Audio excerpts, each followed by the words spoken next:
ഒരു seat UDF-ലെ seat മുസ്ലിം ലീഗിനുള്ളതാണ്. ആ മുസ്ലിം ലീഗിൻ്റെ സീറ്റിൽ മത്സരിക്കുന്നത് ആര് എന്ന ചോദ്യം കുറേ മാസങ്ങളായി നമ്മുടെ മുമ്പിൽ നിൽക്കുന്ന ഒരു വിഷയം തന്നെയാണ്. അപ്പോൾ യൂത്ത് ലീഗ് ദേശീയ ജനറൽ സെക്രട്ടറി അഡ്വക്കേറ്റ് ഫൈസൽ ബാബുവിൻ്റെ പേരാണ് ഇപ്പോൾ കൂടുതലായി പറഞ്ഞു കേൾക്കുന്നത്. അതേസമയം PMA സലാമിൻ്റെ പേരും പരിഗണനയിലുണ്ട് എന്നുള്ളതുപോലെയുള്ള വിവരങ്ങളുണ്ട്. ഇപ്പോൾ മലപ്പുറത്ത് നിന്ന് സ്വാലിഹ് വിശദാംശങ്ങളുമായി ചേരുന്നുണ്ട്. Swalih, good morning. Good morning. ഈ ലീഗിലെ രാജ്യസഭാ സ്ഥാനാർത്ഥിയെ സംബന്ധിച്ചൊരു ധാരണ നേതാക്കൾക്കിടയിലോ മറ്റോ വന്നിട്ടുണ്ടോ? എന്താണ് കിട്ടുന്ന വിവരങ്ങൾ?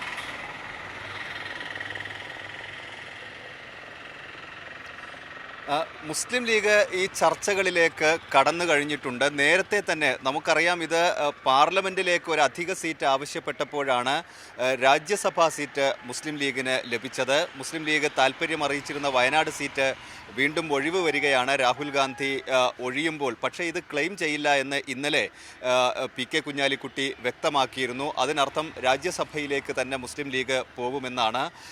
പക്ഷേ ഈ സീറ്റിൽ ആര് മത്സരിക്കുമെന്നത് വലിയ സംഘടനാ തർക്കങ്ങളിലേക്ക് മുസ്ലിം ലീഗ് പോവുകയാണ്. പ്രത്യേകിച്ച് ഈ പാർലമെൻറ്റ് സീറ്റ് ചോദിച്ചെത്തിയ യൂത്ത് ലീഗിന് രാജ്യസഭാ സീറ്റ് നൽകാമെന്നാണ് മുസ്ലിം ലീഗ് നേതാക്കൾ അറിയിച്ചിരുന്നത്.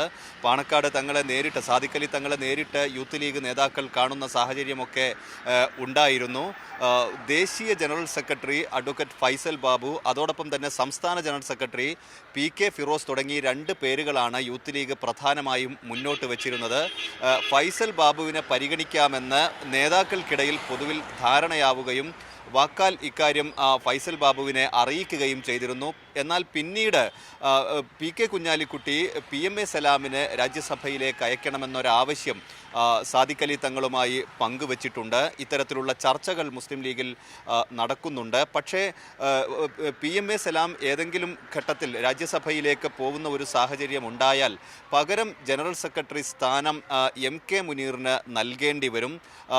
ഈ 2 പദവികൾ, അതായത് രാജ്യസഭയിലേക്ക് പോവുകയാണെങ്കിൽ സംസ്ഥാന ജനറൽ സെക്രട്ടറി പദം ഒഴിയണമെന്ന ഒരു ആവശ്യം കുഞ്ഞാലിക്കുട്ടിക്ക് വിരുദ്ധ വിഭാഗം ഉയർത്തും. അങ്ങനെയെങ്കിൽ MK മുനീറിൻ്റെ പേര് മുന്നോട്ട് വെച്ചാൽ അതൊരിക്കലും PK കുഞ്ഞാലിക്കുട്ടിക്ക് സ്വീകാര്യമാവുകയുമില്ല. അതുകൊണ്ട് തന്നെ ജനറൽ സെക്രട്ടറി പദവും ഒപ്പം രാജ്യസഭാ സീറ്റും ഒരുമിച്ച് PMA സലാം കൈകാര്യം ചെയ്യണമെന്ന ഒരു ആഗ്രഹം നിലവിൽ PK കുഞ്ഞാലിക്കുട്ടിക്കുണ്ട്. അതനുസരിച്ചുള്ള നീക്കുപോക്കുകളാണ് ഇപ്പോൾ പാണക്കാട് കേന്ദ്രീകരിച്ച്, അതല്ലെങ്കിൽ മലപ്പുറം കേന്ദ്രീകരിച്ച് നടക്കുന്നത്. പക്ഷേ ഇതിൽ യൂത്ത് ലീഗിന് നൽകണമെന്നും യൂത്ത് ലീഗിന് തന്നെ സീറ്റ് നൽകണമെന്ന ഒരു ആവശ്യം ET മുഹമ്മദ് ബഷീർ, MK മുനീർ പോലുള്ള നേതാക്കൾക്ക് ഉണ്ട്. ഇത് നേരത്തെ തന്നെ ധാരണയായിട്ടുണ്ട്. ഏതായാലും അടുത്ത ആഴ്ചകളിൽ സജീവമായ ചർച്ചകളിലേക്ക് കടക്കും. പ്രത്യേകിച്ച് ഈ തെരഞ്ഞെടുപ്പ് ഫലം അവലോകന യോഗമെല്ലാം നേതാക്കൾ ഡൽഹിയിൽ നിന്ന് മടങ്ങിയെത്തിയാൽ ഉണ്ടാവും. ഇക്കാര്യങ്ങൾ കൂടി, രാജ്യസഭാ സീറ്റ് സംബന്ധിച്ച തീരുമാനം വളരെ വേഗത്തിൽ തന്നെ മുസ്ലിം ലീഗിലും ഉണ്ടാവും.